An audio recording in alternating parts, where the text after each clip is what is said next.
Search and rescue efforts continued Thursday for 8 Air Force crew members still missing after a CV-22 Osprey crashed into the ocean off the coast of southern Japan, as Japanese officials grounded their aircraft and called on the U.S. military to do the same. The Air Force and Pentagon provided no new details on the cause of the 353rd Special Operations Wing training crash Wednesday off Yakushima Island, or on the status of the U.S. aircrew, confirming only that the search of the ocean was continuing as efforts stretched into the second day. Emergency personnel remain on scene conducting search and rescue operations, Pentagon spokeswoman Sabrina Singh said Thursday. The cause of this incident is currently under investigation.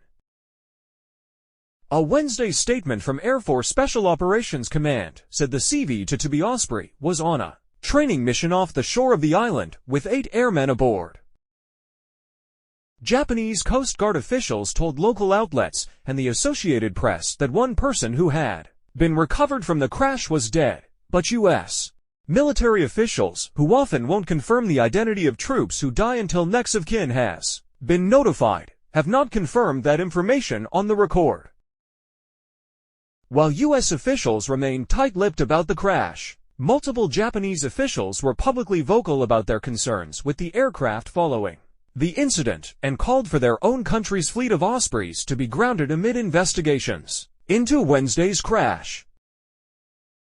Local media outlets in the country, as well as the AP, reported that a senior Japanese Defense Ministry official, Taro Yamato, said during a parliamentary hearing that Japan has suspended flights of Ospreys. The Japanese self-defense forces have 14 Ospreys in their fleet.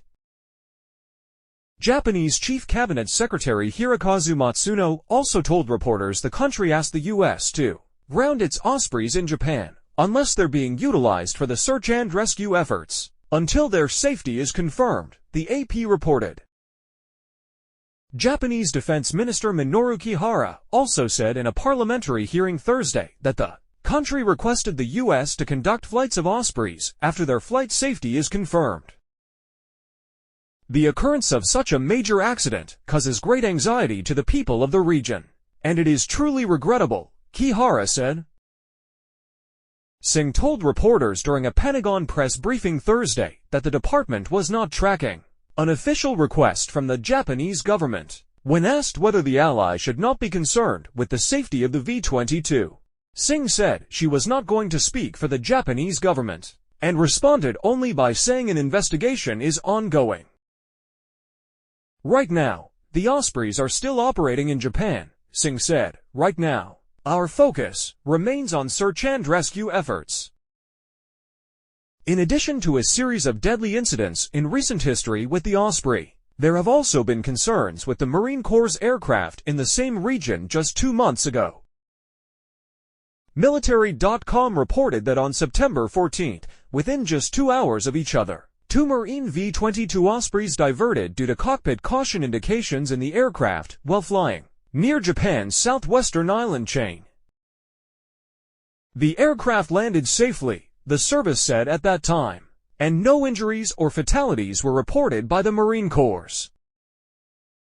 The latest deadly crash occurred with a Marine Corps Osprey in Australia in August, claiming the lives of 3 Marines. Another Marine Corps Osprey went down last year in Southern California, killing 5 Marines.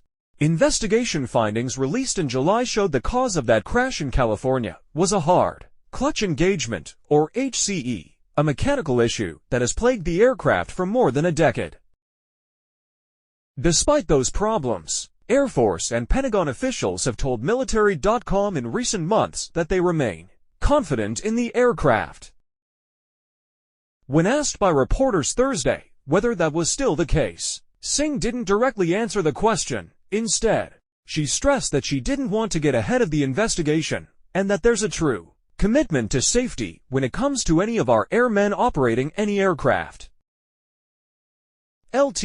Gen. Tony Bauernfeind, the head of Air Force Special Operations Command, told Military.com in September that the command is following mitigation steps issued over the last year to combat HCE incidents.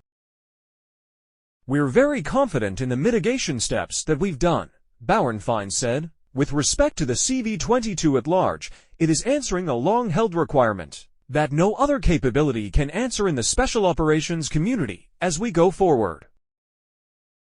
The HCE mechanical issue can cause the shredding of components needed to power the Ospreys propellers and to keep the aircraft flying in the event of a single engine failure. The issue became public only after the Air Force abruptly grounded its Osprey fleet in August 2022 over a cluster of such incidents, yet the Marine Corps, which operates the lion's share of the military's Osprey fleet, said the very next day that it didn't need to ground its aircraft. Military.com exclusively reported on a 2017 clutch incident with an Air Force Osprey that happened mid-flight and forced the aircraft to perform an emergency landing with a single engine. In June 2022, a Marine Corps Osprey, callsign Swift 11, crashed in Southern California, claiming the lives of 5 Marines. In March, the Marine Corps' investigation found that they were the first deaths stemming from the HCE problem. The cause of Wednesday's crash still remains under investigation. Japan's military was continuing to assist in search and rescue efforts on Thursday. A Navy official told Military.com that following Wednesday's crash the service responded with 2 helicopters from the aircraft carrier USS Carl Vinson, which was in the area, as well as a P-8 Poseidon maritime patrol and reconnaissance aircraft.